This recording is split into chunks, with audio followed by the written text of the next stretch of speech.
세상이 우리를 미워할 때라는 제목으로 말씀을 함께 전하고자 합니다. 한번 따라서 해보겠습니다. 세상이 우리를 미워할 때.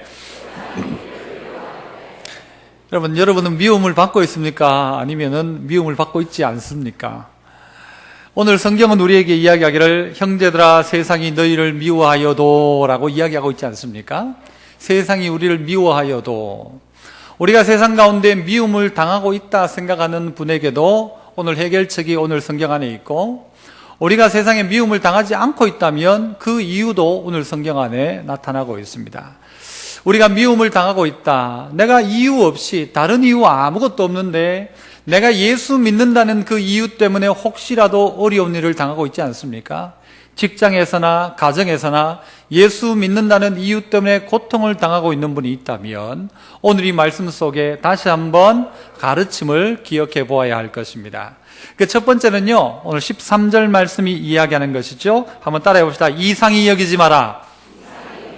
13절을 보니까 형제들아 세상이 너희를 미워하여도 어떻게 하지 말아요? 이상히 여기지 말라 이야기합니다. 세상이 우리를 미워할 때 이상히 여기지 말라. 도리어 우리가 해야 될 일이 무엇인가 가르치고 있습니다. 이상히 여기지 말라, 이 말은 당연한 것이다 라는 것입니다. 왜 세상은 우리를 미워할 수밖에 없는가? 여러분, 그것을 요한복음 15장에 보면 이렇게 답하고 있습니다. 너희가 세상에 속하였으면 세상이 자기의 것을 사랑할 것이나 너희는 세상에 속한 자가 아니요 도리어 내가 너희를 세상에서 택하였기 때문에 세상이 너희를 미워하느니라, 그렇게 이야기합니다. 너희가 세상에 속하여 있다면 세상이 너희를 어떻게 해준다고요? 사랑할 것이다. 하지만 너희는 세상에 속한 게 아니고 내가 너희를 택해서 누구에게 속해 있다는 거예요? 예수님께 속해 있기 때문에 세상은 너를 미워할 수밖에 없다라는 것입니다. 여러분이 사람들이 죄 지으러 갈 때 같이 죄 지으러 가면 그 사람이 여러분을 미워할까요? 아니면 너 참 착하다 할까요? 죄 지으러 가는 사람들이 니도 같이 가자 하는데 따라가면 우리 보고 야, 너 참 괜찮다라고 합니까? 야, 너 왜 이래? 이렇게 이야기합니까? 괜찮다고 하죠. 여러분이 죄 짓는 자리에 같이 따라가면요, 그 누구도 여러분 보고 야, 이 나쁜 놈아 하지 않습니다. 왜? 다 같이 나쁜 짓 하니까. 그래, 다 같이 나쁜 짓 하고 있는데 자기 혼자 그거 못하겠다고 이야기하니까 사람들은 뭐라고 이야기하는가 하면 미워하기 시작합니다. 그래, 너는 잘났다, 너만 잘났다, 이렇게 된다는 것이죠. 오늘 그 이야기를 하고 있는 것입니다. 네가 만약에 세상에 속해 있고 그 나쁜 일, 악한 일을 같이 하는 사람이라고 한다면 세상이 너를 절대 미워하지 않는다. 하지만 세상이 가는 방법과 다르게 가고 있기 때문에 너를 세상은 미워한다라는 것이죠. 그러면서 요한복음 15장 18절에 보면요, 세상이 너희를 미워하면 너희보다 나를 먼저 미워하는 것이다 라고 이야기합니다. 그러니까 누가 우리를 미워한다 할지라도 전혀 이상하게 여기지 말라. 왜냐하면 무엇입니까? 소속이 다르다는 것입니다. 세상에 소속되어 있다면 우리를 미워하지 않겠지만 우리의 소속이 하나님께 소속되어 있으니까 세상은 우리를 자꾸 미워한다는 것입니다. 그러니까 이 일을 통해서 우리가 알 수 있는 건 뭔가 하면요, 좀 더 분명해지는 게 뭔가 하면 우리의 소속이 분명해지는 것입니다. 내가 미움을 당한다, 아, 이것은 내가 하나님께 소속되어 있구나. 그런데 이것은 뭐에 전제되어져 있는가 하면은 우리가 하나님 말씀대로 살아가다가 당하는 어려움, 미움이란 것이지 내가 잘못해가지고 당하는 미움은 아니라는 것입니다. 예를 들면 어떤 사람이 음주운전을 해가지고 가다가 걸렸어요.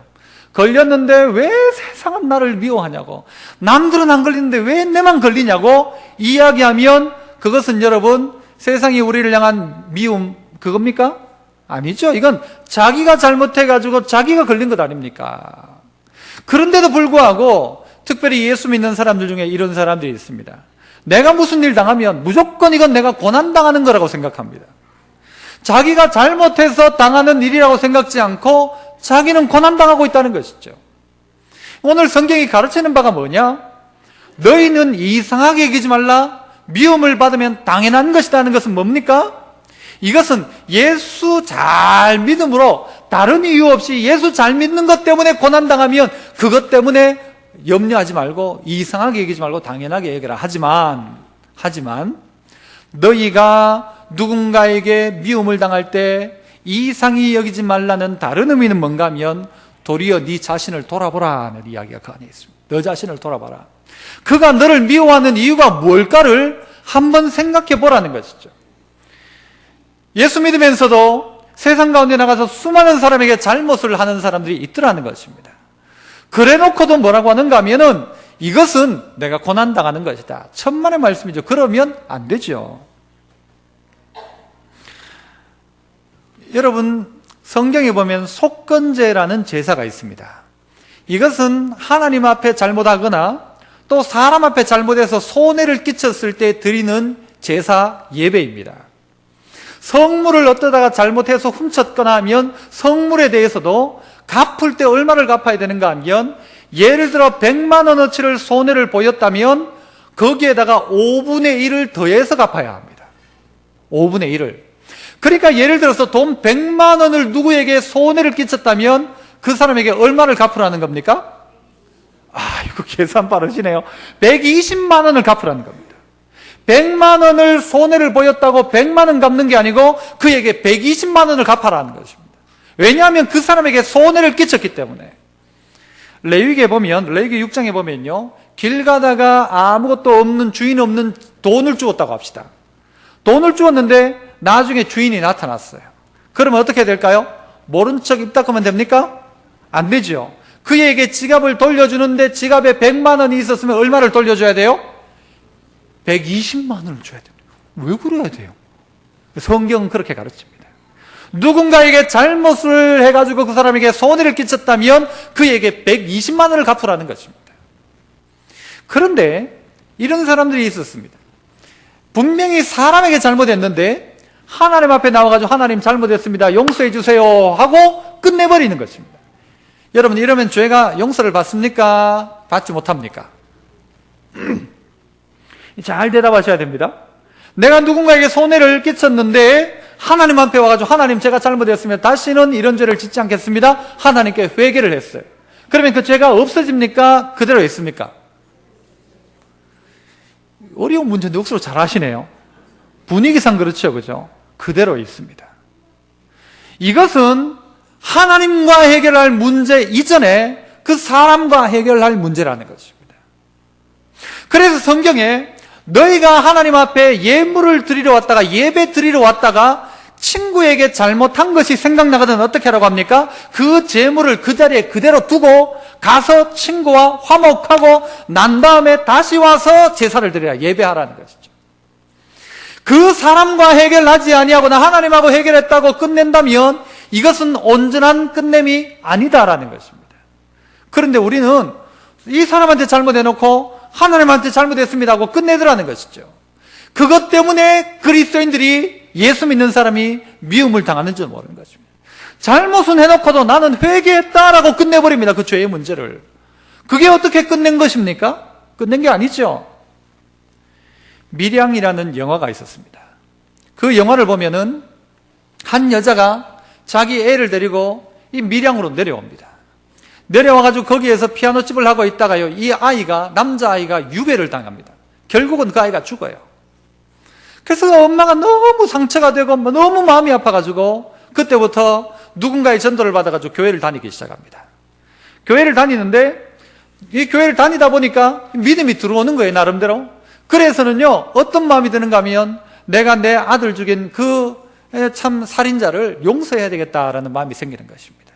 그래가지고 이 여자가 어디 가는가 하면 감옥에 가는 겁니다. 가가지고 그 사람을 면회하는데 이 자기 아들을 죽였던 그 남자가 뭐라고 하는가 하면은 나도 이 안에서 하나님을 믿게 되었는데 내 모든 죄를 하나님이 다 용서해 주셨다고. 그 제 마음은 너무 기쁘다고 이야기하는 것입니다. 찾아갔던 여자가 확 돌아버리는 거예요. 내가 자기에게 용서한 적도 없는데 자기 스스로가 다 용서받았다는 거예요, 이미. 여러분, 이 시대의 그리스도인들이 이런 모습으로 살아가고 있지 않습니까? 나 하나님 앞에 회개했다라고 하면서 그 사람에게 잘못한 것이 있으면 100만 원을 손해를 보였다면 120만 원을 줘서 그의 마음을 풀어줘야 되는데 그건 안 하고 나는 다 용서받았다는 거예요. 나는 다 용서받았다. 하나님 나 다 용서했다, 나를. 하나님 앞에 회개하면 다 용서해 준다고 해요. 모든 죄를 용서받았다고 이야기하는데 그가 어떻게 용서받은 자입니까? 사람과의 죄를 지었다면 사람과의 문제를 해결하고 하나님 앞에 예배하는 것이 성경의 가르침입니다. 그런데 사람과는 해결하지 않으니까 세상 사람들에게 예수 믿는 사람들이 가끔 욕을 먹을 때가 있습니다. 관계 속엔 제대로 하지 않으면서 하나님하고 해결했다고 이야기하죠. 사람을 향하여서는 잘못했다고 이야기하자면서 하나님 앞에 잘못했다고 하면 다 안다라는 것입니다. 아니라는 것이죠. 그 상처받은 그 사람에게 5분의 1을 더해서 주면서 그 사람의 마음을 풀어줘야 한다는 것이죠. 너희가 세상에서 미움을 당하면 당연하게 여겨라. 이상하게 여기지 마라. 이 말은요, 다른 이유 빼고 예수 제대로 믿는데 불구하고 어려움을 당하고 미워할 때 그거 이상히 여기지 않는 것이고, 우리가 혹 세상 가운데 미움당하는 이유가 있지 않는가 자기를 살펴봐야 합니다. 그럴듯한 직분은 가지고 있는데 세상 사람에겐요 오만 욕을 다 먹는다. 그러면 회개해야 될 거입니다. 그에게 문제를 일으켰다면 그 문제를 해결하고 5분의 1을 더해 주어야 하는 것이 성경의 가르침이라는 것이죠. 이 시대의 그리스도인이라고 자청하고 스스로 이야기하는 여러분, 오늘 이 시대의 사람들이 그리스도인들을 뭐라고 이야기합니까? 교회에 어떤 희망을 걸고 있습니까? 세상이 점점 사람들은 교회에 흥미를 잃어갑니다. 왜입니까? 자기의 죄를 자기가 늘 회개하는 거예요. 회개하면 다 된다고 생각하는 거예요. 회개하면 다 되는 게 아니라, 물론 회개가 다지만 진정한 회개는 관계 속에 잘못된 것이 있다면 용서 구하고 하나님께 회개하는 게 진정한 회개지. 그 사람과 관계는 그대로 두고 하나님 다 용서했다. 그 사람은 나를 용서 안 하는데 어떻게 그게 용서일 수 있습니까? 그래서 예물을 제단에 두고 가서 형제와 화목하고 그 후에 예물을 드리라고 이야기합니다. 이것이 마땅한 것입니다. 이것이 마땅한 것입니다. 오늘 우리에게 주어진 환경 속에서 우리가 무엇해야 될까? 대단한 것 말고 내가 용서받아야 하고 내가 용서해야 될 그 사람에게 용서를 구하는 것이죠. 내가 잘못한 것 있다면 용서해달라고. 그에게 그냥 그게 아니라 5분의 1을 더해주면서 잘못했다고 용서해달라고. 이것이 세상 가운데 미움을 받지 않는 방법이라는 것이죠. 여러분이 이게 꼭 신앙적이 아니라 여러분 일반적인 인간관계 속에서도 그런 것입니다. 누군가의 마음을 아프게 했다면 여러분이 용서를 구하는 것입니다. 용서를 구하는 것이죠. 너희가 세상에서 미움을 당한다면 이상히 여기지 말라. 이것은 오늘 우리에게 도리어 자기 자신을 살펴보라고 오늘 성경은 우리에게 가르쳐줍니다. 그리고 네가 진짜 오직 말씀대로 살다가 예수 믿는 그 이유 때문에 억울하게 어려운 일을 당하고 있다면 그거에 대해서는 너무 억울해하지 마라. 왜입니까? 그것은 바로 네가 하나님께 소속되었다는 것을 이야기해 주는 것이니까 걱정하지 말아야죠. 14절에 보니까 우리는 형제를 사랑함으로 사망에서 옮겨 생명으로 들어간 줄을 알거니와, 누가 나를 미워한다 할지라도 내가 그를 사랑하면 이미 그 사람은 사망에서 옮겨 생명으로 들어간 줄을 알거니와 사랑하지 아니하는 자는 사망에 머물러 있느니라 라는 것이죠. 두 번째는 따라 해보겠습니다. 미워하지 마라. 어떨 때요, 세상이 우리를 미워해도 우리는 뭐 하지 마라? 미워하지 말라는 것이죠. 15절을 같이 읽어봅니다. 15절 같이 시작. 그 형제를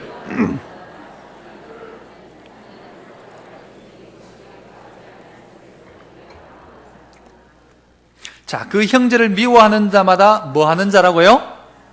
살인하는 자다. 그 사람 살인하는 자마다 영생이 그 속에 거하지 아니한다. 형제를 미워하는 것을 성경은 뭐라고 하는가 하면요, 살인이다 이야기하는 것입니다. 아니 너무 심한 것 아닙니까? 한번 미워했다고 이걸 살인이라고 이야기하면 어떻게 됩니까? 그런데 성경은 미워하는 자마다 그것은 형제를 살인한 것과 똑같다라고 이야기하는 것입니다. 그러므로 미워하지 말고 우리가 해야 될 일이 뭔가 하면요, 도리어 그를 사랑하는 것입니다. 성경은 우리에게 가르치죠. 내 원수를 어떻게 해라? 사랑해라. 여러분 원수를 사랑하실 수 있습니까? 대답해 보세요. 원수를 사랑해야 됩니까? 원수를 사랑하십니까? 이게 어려운 문제입니다. 엄청 어려운 문제입니다. 그런데 많은 성도들이요, 원수를 사랑하라고 하면 아멘 합니다. 원수를 사랑해야지. 여기에 대해서 이론적으로는 동의합니다. 그런데 뭘 동의 못합니까? 네 남편을 사랑하라 하면은 이걸요, 나 뭐 딴 사람은 사랑해도 내 남편은 못 사랑하겠다고. 오늘 아침에 한바탕 했는데 이 남편을 어떻게 사랑하냐고. 그러면서 멀리 추상적인 원수는 사랑하는데 저 북한은 사랑할 수 있고 저 누군가는 사랑할 수 있는데 나는 내 바로 옆에 있는 남편은 사랑 못한다는 거죠. 딴 사람 다 사랑해도 딴 사람 다 용서해도 나는 내 마누라 절대 용서 못한다. 내한테 어떻게 했는지 아냐고 막. 이런 사람들이 있더라는 것이죠. 저 밖에 이씨, 김씨, 박씨는 사랑할 수 있지만 우리 교회 김집사는 나 용서 못한다고. 김집사 내한테 그럴 수 있냐? 내가 절대 용서 못한다. 나중에 한번 보자. 이런 마음을 가지고 있다면 그 사람은, 미워하는 마음을 가지고 있는 그 사람은 살인하는 것과 똑같다는 것입니다. 내가 칼을 가지고 누구를 찌르지 않았다 뿐이지 이미 마음속에 미워하는 마음은 이미 살인한 것이다 라는 것이죠. 이 성경은요, 정말 너무 철저하게 가르칩니다. 미워한다는 것은 살인한 것이다. 여러분, 저를 미워하시는 분이 있습니까? 혹시 있습니까? 살인하는 것이라고 합니다. 저를 미워하지 마십시오. 옆 사람 한번 보시고 난 이 미워하지 않는다 서로 한번 이야기하시죠. 예. 여러분, 원래 이 서양에는 악수란 걸 합니다. 악수를 왜 하는지 아십니까? 악수한다는 의미는요, 나는 너 죽이지 않겠다는 의미가 악수입니다. 왜냐하면 그 사람들은 했다면 뭐합니까? 총 꺼내죠. 그냥 총 안 꺼내고 손을 딱 내민다는 것은 총 안 들었다, 악수하자, 사이좋게 지내자 말입니다. 그렇죠. 그러시죠. 오늘 우리에게 옆에 있는 사람을, 내 이웃을, 가까이 있는 사람을 미워하지 않겠습니다. 사랑하겠습니다. 이 고백이 우리한테 늘 있어야 되지, 미워하는 것은 살인이라는 것입니다. 로마서 12장에 보니까요, 원수를 갚는 최고의 방법이 있습니다. 원수 갚는 최고의 방법을 제가 가르쳐 드릴 테니까 잘 들으십시오. 네 원수가, 원수라고 했어요, 분명히. 네 원수가, 네 남편이, 똑같아요. 네 아내가 줄이거든. 이 줄이다는 말이 배고프거든. 그 원수 갚는 방법이 뭔가 하면요, 어떻게 할까요? 먹이지 말아야 될까요? 먹이랍니다. 네 원수가 목마르거든, 어떻게 할까요? 마시게 해라. 이게 원수 갚는 방법이랍니다. 잔뜩 먹이라 이 말이 아니라 원하면 먹이라는 겁니다. 사랑을 베풀라는 겁니다. 그 사람을 축복하라는 겁니다. 그러면 어떤 결과가 주어지는가 하면요, 그리함으로 네가 숯불로 그 머리에 쌓아 놓을 것이다. 숯을 머리 위에 쌓아 놓는 것과 똑같아요. 누구 머리 위에? 원수 머리 위에다가 숯불을 갖다 놓는 것 같아요. 통쾌해요, 안 통쾌해요? 다시, 남편 머리에 숯을 갖다 올려놨어요. 여러분, 그런데 그게요, 숯을 올릴 수 있습니까? 올려놓으면 가만히 있나요? 금방 덜쳐냅니다. 그 말은 뭔가 하면요, 그 원수됨의 문제가 되는 것이 해결된다는 이야기입니다. 네가 그를 사랑하고 네가 그를 먹이고 네가 그에게 주면 그것은 결국 그 머리에 숯불을 쌓아놓는 것과 같아서 그 사람이 깨닫게 될 것이다. 뭘 깨달아요? 나는 저 사람을 미워했는데 저 사람은 나를 사랑하는구나. 깨닫게 되고 문제가 해결될 것이라는 이야기입니다. 원수 갚는 최고의 방법은 무엇인가 하면요, 원수를 사랑하는 것입니다. 원수를 제일 잔혹하게 해결하는 방법은 뭔가 하면요, 그 원수가 돌이키는 거죠. 그 원수가 돌이키는 거. 그게 제일 좋은 것입니다. 그 원수를 없애는 게 아니라 그 원수가 돌이켜서 나를 사랑하도록 만드는 것이 최고의 원수 갚는 방법이란 것입니다. 그런데 우리는 어떻게 합니까? 원수 갚으려고 하죠. 마음속에 미움을 가지고 막 철저하게 미워하죠. 다른 건 다 잊어먹어도 그 인간은 내가 절대 못 잊어먹는다라고 밤이면 밤마다 막 칼을 갈죠. 언젠가 내가 원수 갚는다. 그러면 그 순간 내 안에 천국은 사라지고 내 안에 내 마음은 이미 그 안에 지옥이 되는 것이죠. 요한일서 2장 11절에 보니까요, 미워하는 자는 어둠에 있다라고 얘기해요. 미워하는 자는 어둠에 있는 자다. 또 어둠에 행한다. 그렇죠. 미워하면 어둠에 있고, 어둠에 있다 보니까 어둠에서 행하고, 그렇다 보니까 어둡다 보니까 뭘 못하는가 하면요, 갈 것을 알지 못하여. 이는 그 어둠이 그의 눈을 멀게 하였기 때문이다. 사람을 미워하면 그 눈이 어두워지고 어둠에 있다 보니까 어디로 가야 할지 갈 길을 알지 못한다는 것입니다. 여러분이 지금 이 순간 누구를 미워하고 있다면 그 미워하는 사람을 미워하는 동안 여러분의 눈은 멀어져 있습니다. 누군가에게 원수를 갚으려는 마음을 가지고 있는 그 사람의 눈에는요, 다른 위험의 도사림을 보지 못합니다. 갈 길을 알지 못한다는 것이죠. 그래서 우리가 해야 될 일이 뭔가 하면요, 올바른 길, 바른 길 가려는 사람은요, 용서하는 것입니다. 미워하지 않는 것입니다. 그 사람은 나를 미워하지만 나는 그를 사랑하니 나는 뭐 할 뿐이라?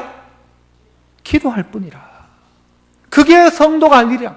그는 나를 미워하지만 나는 그를 사랑하고 내가 할 일은 뭔가 하면 그 사람에 의해서 기도해 주는 것입니다. 배고프다면 먹이고 목마르다면 마시게 하는 것이죠. 여러분, 직장 상사가 여러분을 너무 힘들게 합니까? 힘들게 하면 여러분 어떻게 해야 됩니까? 먹을 것이 있으면 누구 줘야 돼요? 그 상사 갖다 줘야 됩니다. 마실 게 있다면 어떻게 해야 됩니까?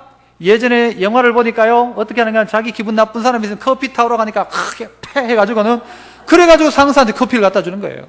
그 마음 가지고는 열릴 일이 없습니다, 인생이. 그에게 가장 먼저 내 원수 같은 그 사람을 최선을 다해 대접하는, 사랑의 마음으로 대접하라는 거. 그러면 어떻게 된다고요? 그 사람이 돌이키는 것입니다. 그래서 우리 안에는요, 미워할 권리가 없습니다. 우리는 오직 우리에게는요, 사랑할 의무만 있습니다. 한번 해볼까요? 시작. 여러분은 참 똑똑하십니다. 어떻게 이걸 한 번에 이렇게 하실 수 있는지. 여러분이 똑똑해서 그런지, 제가 말을 잘해줘서 그런지. 여러분, 뭐라고요? 우리에게는 뭐가 없다고요? 미워할 권리는 없고 우리에게 뭐만 있어요? 사랑할 의무만 있다. 그리스도인은 그래야 합니다. 미워하지 말고 사랑할 의무만 남아있다. 가까이 있는 내 남편, 내 아내 사랑하고 교회 안에 있는 내 식구들 사랑하고 내 이웃들 사랑하면 하나님께서 그의 인생 가운데 깜깜한 밤이 아니고 인생의 깜깜한 가운데서도 길을 여시는 것입니다. 그러나 미워하는 순간 우리는 깜깜해지는 것입니다. 미워하는 순간. 마태복음 5장 22절에 보니까 나는 너희에게 이르노니 형제에게 노하는 자마다 심판을 받게 되고 형제를 대하여 나가라 하는 자는 공회에 잡혀가게 되고 형제를 향하여 미련한 놈이라고 하는 자는 어디에 들어가요? 지옥불에 들어가게 된다. 이거 너무 어려워요. 너무 어려워. 미워하고 노하고 형제를 향하여 바보라고 이야기하고 미련한 놈이라고 하는 자는 지옥불에 들어가게 된다. 여러분이 심각한 이야기를 오늘 나에게 하는 말로 받아야 한다는 것입니다. 내가 누군가를 미워했다면 이거 뭐 할 거예요? 회개할 거리라는 거죠. 회개해야 된다는 것이죠. 그래서 사랑은 뭐를 덮는다고 합니까? 허다한 죄를 덮는다. 그러므로 미워하지 말고 사랑하면 이 사랑이 허다한 죄를 어떻게 덮는가 하면요, 그냥 모른 척 해주는 게 아니라 내가 이 사람, 죄가 있는 사람을 사랑해주면 이 죄가 없어지는 게 아니라 이 죄 지은 사람이 뭐 하기 시작하죠? 회개하기 시작한다는 것입니다.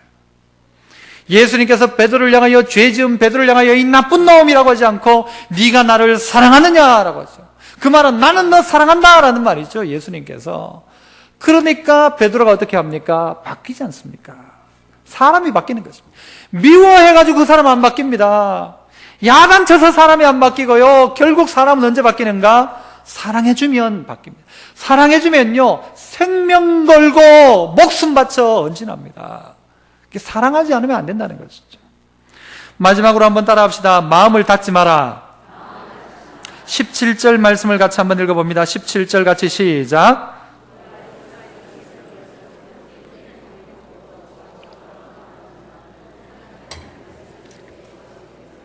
이 17절 말씀은 참 중요합니다. 그대로 한번 성경을 보시면 마지막이 뭐라고 합니까? 17절 마지막이 어찌 그 속에 하나님의 사랑이 거하겠느냐.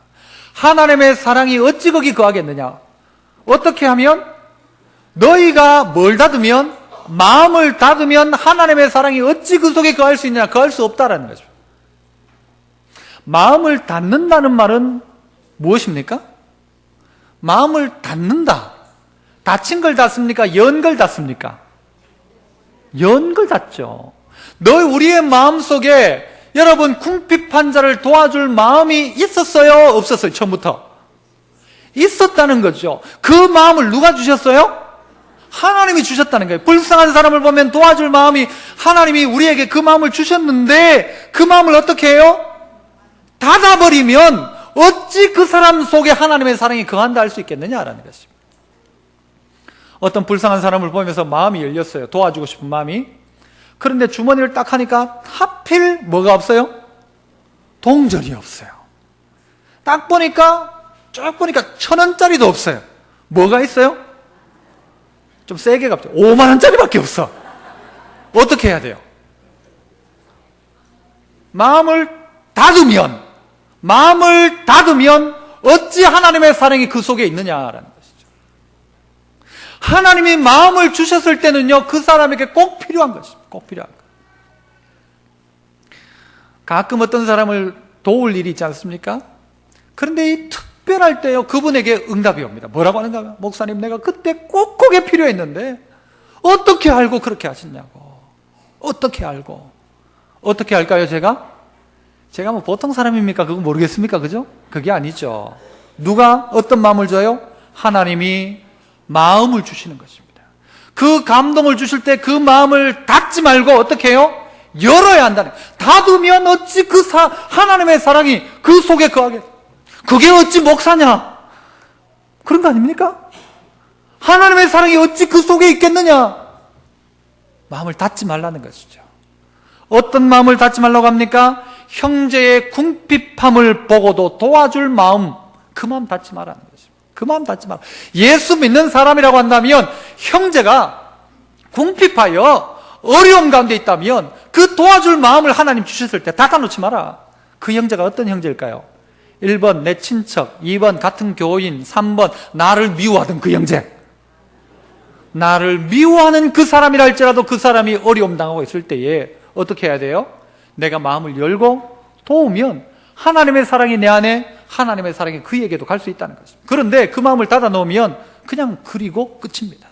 여러분은 5만 원 굳힐지 몰라도 하나님의 사랑은 여러분 가운데 사라지고 그 사람 가운데 하나님의 사랑이 나타나지 않고 결국 그렇게 가는 것입니다.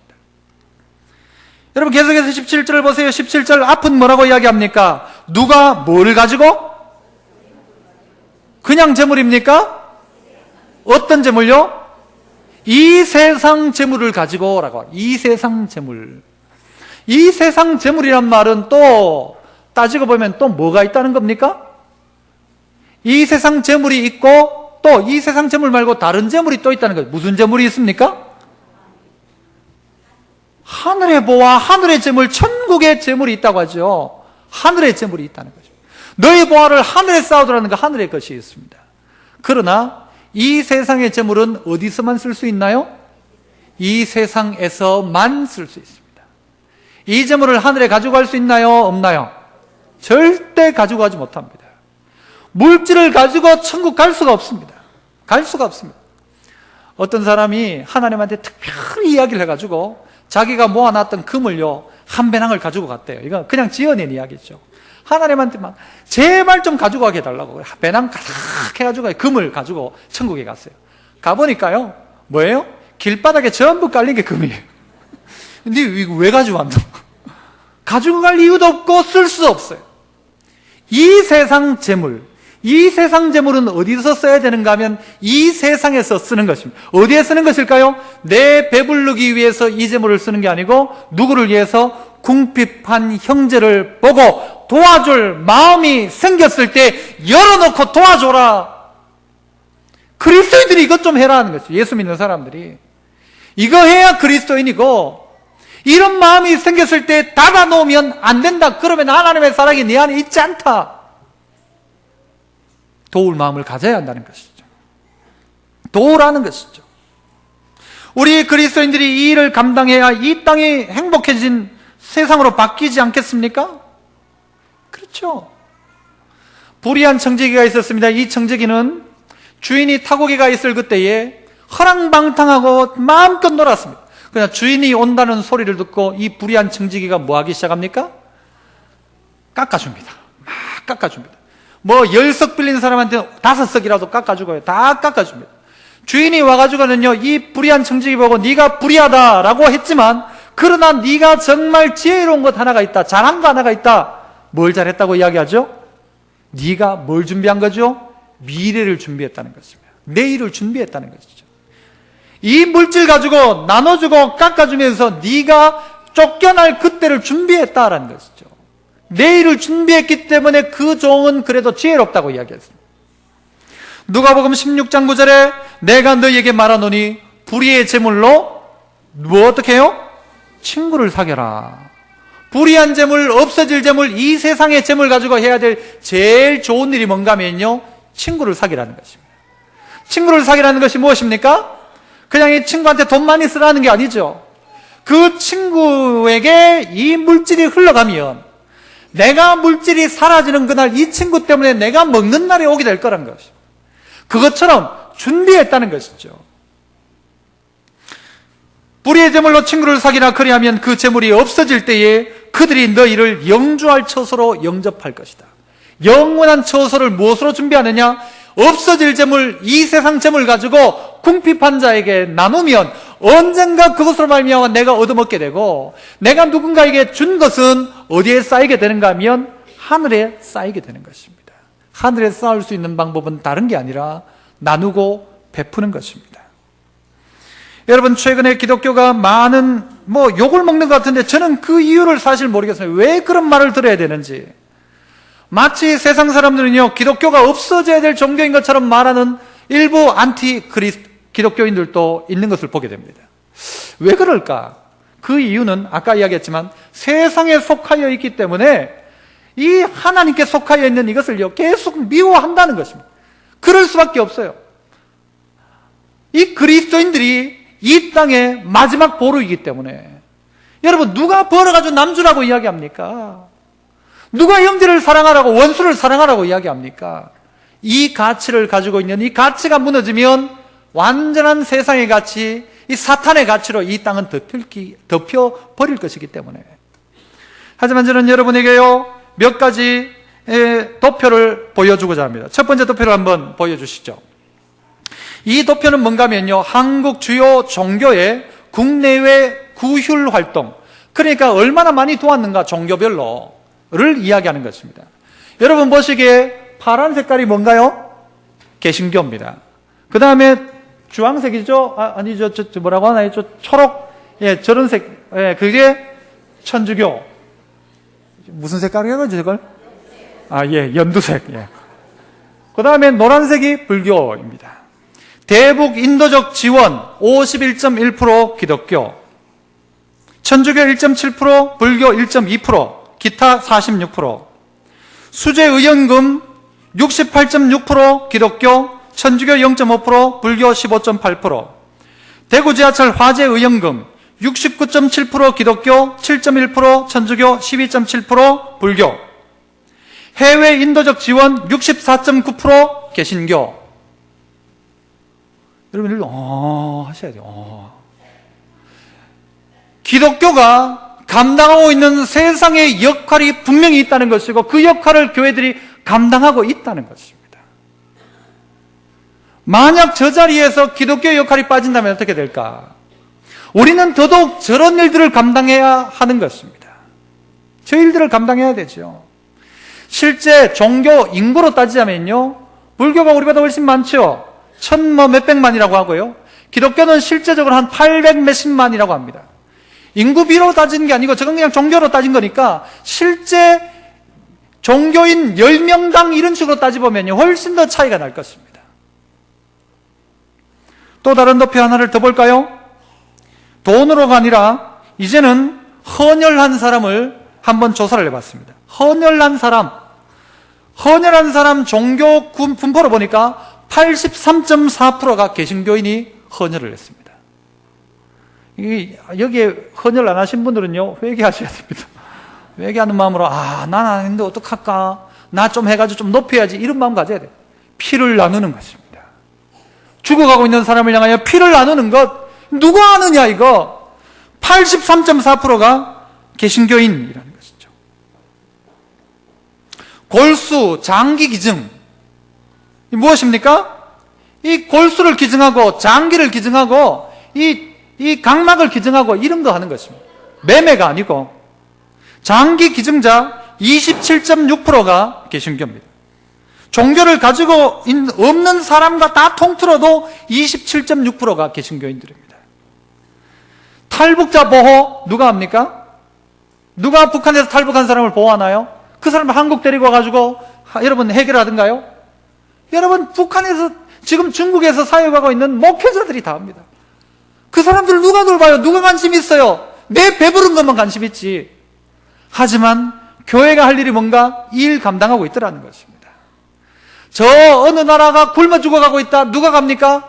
여러분 이 기독교 구호단체들이 다 갑니다. 기아대책, 월드미션, 굿네이버스 전부 기독교 단체 아닙니까? 여러분 이 일을 가지고 무엇을 이야기하고 싶은 것입니까? 결국 교회는 이 일을 감당해야 하고 세상이 몰라주든 알아주든 이 일을 끝까지 감당해야 하는 것입니다. 세상이 우리를 미워함일 때에 도표를 내밀면서 봐라 우리 이렇게 한다 이렇게 말할 이유도 없습니다. 우리는 묵묵히 오른손이 하는 일을 왼손이 멀어도 그냥 하는 것입니다. 그냥 하는 것입니다. 그러면 어느 순간 그 은혜를 입은 자가 말할 것입니다. 하나님께서 나를 도와주셨다고, 하나님의 은혜가 내게 임했다고 이야기할 것입니다. 그러나 여러분을 향하여 미워하는 사람을 여러분이 끝까지 미워하고 원수 갚는 것을 여러분이 일로 생각하고 살아간다면 이 땅에 무슨 변화가 나타날 것입니까?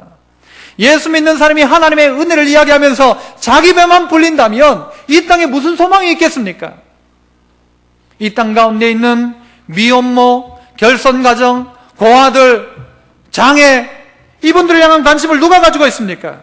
교회가 가지고 있죠. 교회가 가지고 있지 않습니까? 정신요양원, 부녀복지시설, 불황인, 결핵시설 전부 하는 것 아닙니까?